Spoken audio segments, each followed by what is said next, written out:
morning, everybody. It is Saturday, August 1st. We are still in Paul's first letter to the Corinthians, and today we are reading chapter 13 in its entirety. This chapter is the poem of love and is frequently used in weddings and all sorts of things out of context. But we got to remember that chapter 13 has its significance because of the chapters on either side of it.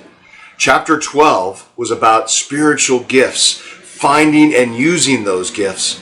This chapter is about the heart of those gifts and what those gifts are really for.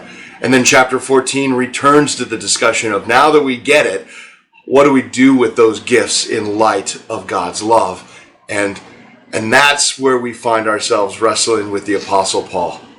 I wonder about Paul. It seems to me that as we've read this letter, he's had to be pretty aggressive at points. And we know that our only image of Paul comes from this snapshot, but he's writing to a community with whom he spent a tremendous amount of time. And so when we read the first, say, 11 chapters, we might get the sense that Paul's gruff, sometimes a little ornery, definitely aggressive with them. If that were the case, when they read up to this chapter and then heard him share what he thought love was all about, if they had not experienced that from him in the first place, they would probably have thrown the letter in the fire. But the reality is, Paul lived his life centered around love. And that is when they got to this chapter, they said, yeah, this is the Paul we know, and this is why he has the relational credibility to challenge us in the way he has. Listen to him as he writes at verse 8. Prophecy and speaking in unknown languages and special knowledge will become useless, but love will last forever.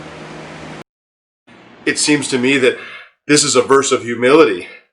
Paul very likely had the gift of prophecy, very likely had the ability to speak in unknown languages, and very likely had the gift of knowledge that he had been sharing with the Corinthians. But he's saying, listen, that's all great, but it's love that matters. And so that's the message for us today. Love one another. Love God with all your heart, all your soul, all your mind, and all your strength. And love your neighbors as yourself. This has always been the commandment that matters most.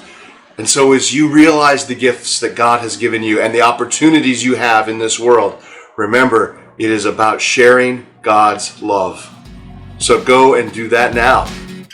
Have a great day, everyone.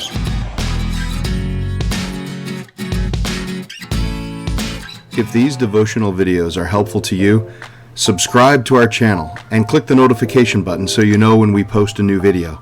And of course, please share them with others.